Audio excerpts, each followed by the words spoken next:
নমস্কার বন্ধুরা, যে যেখান থেকে আমার এই ভিডিও দেখছো, আশা করছি তোমরা অনেক অনেক ভালো আছো।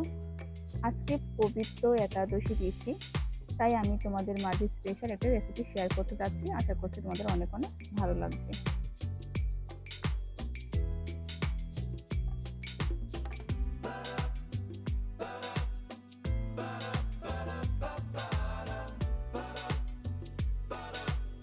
এই রেসিপি তৈরি করতে আমার যা যা উপকরণ লাগছে: কাঁচা কলা, আলু, বাদাম, কাঠবাদাম, মিষ্টি কুমড়োর দানা, আমি কাঁচা কলা ফ্রাই করব, কিশমিশ, কাঁচা লঙ্কা, এইগুলো দিয়ে আজকে আমি সাবুদানার খিচুড়ি বা পোলাও রান্না করে তোমাদের মাঝে শেয়ার করছি। আশা করছি অনেক অনেক ভালো লাগবে। এখানে দেখো, আমি সাবুদানা ভালোভাবে সিদ্ধ করে নিয়েছি। এবার একটা কড়াই গরম করে এতে কিছুটা পরিমাণ জিরা দিব।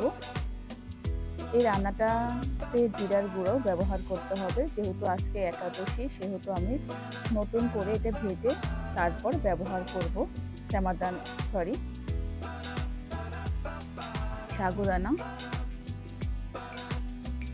আমি এখানে সানফ্লাওয়ার তেল ব্যবহার করেছি। তোমরা হয়তো জেনে থাকবে, একাদশীর দিন আমরা সয়াবিন বা অন্য কোনো তেল খাই না, জাস্ট সানফ্লাওয়ার তেল ব্যবহার করি। এখানে আলু ভেজে নিব। আলু ভাজা হয়ে গেছে, অফলাইনে উঠিয়ে নিয়েছি। এবার আমি কাঁচা কলাটা ফ্রাই করে নিব।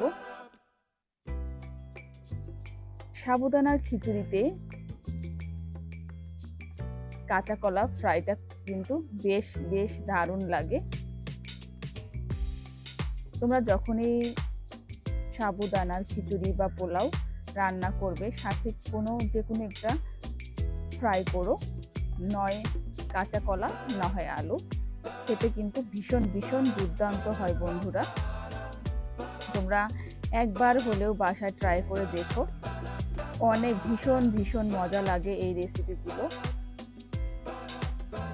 অবশিষ্ট তেল ছিল, তেলে আমি জিরা ফোড়ন দিলাম, কিশমিশ, এখন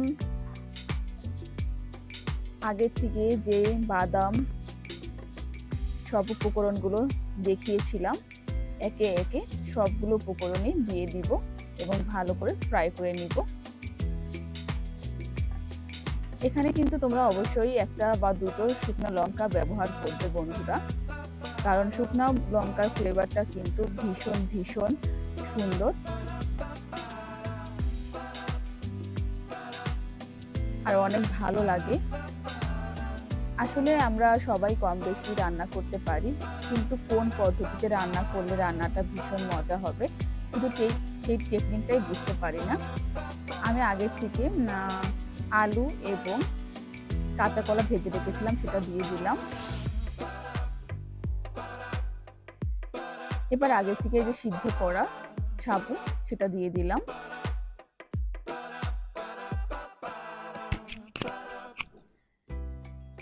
যেহেতু আমি সিদ্ধ করে অনেকক্ষণ রেখেছিলাম, চাপা ধরেছিল, সেটা আমি ভেঙে দিলাম। এখন ভালো করে মিলিয়ে নিব।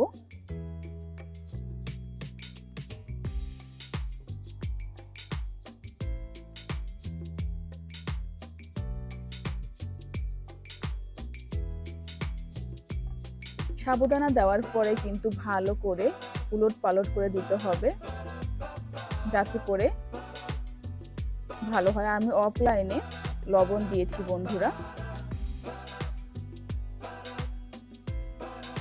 এবার আমি ভাজা জিরের গুঁড়ো ব্যবহার করব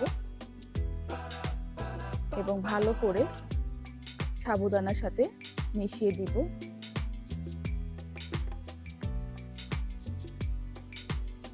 তোমরা যদি এভাবে রান্না করো, তাহলে বুঝতে পারবে এই সাবুদানার খিচুড়ি বা পোলাও কতটা মজা এবং কতটা টেস্টি। আর ভালো করে কিন্তু সাবুদানার খিচুড়িটা ভালো করে কিন্তু মিশিয়ে নিতে হবে, যাতে করে লবণ, মরিচ, ঝাল সম্পূর্ণ প্রবেশ করে। এই খিচুড়ি বা পোলার মধ্যে। তৈরি হয়ে গেল আমার মজাদার সাবুদানার খিচুড়ি রেসিপি। কেমন লাগলো এই রেসিপি অবশ্যই কমেন্টস করতে ভুলবে না। আর যদি ভালো লাগে তাহলে নতুনত্ব আরও রেসিপি পেতে অবশ্যই সিন্ধু করুণাময়ী কিচেনের ব্লগের পক্ষে থাকুন। ভালো থাকো, সুস্থ থাকো, টাটা।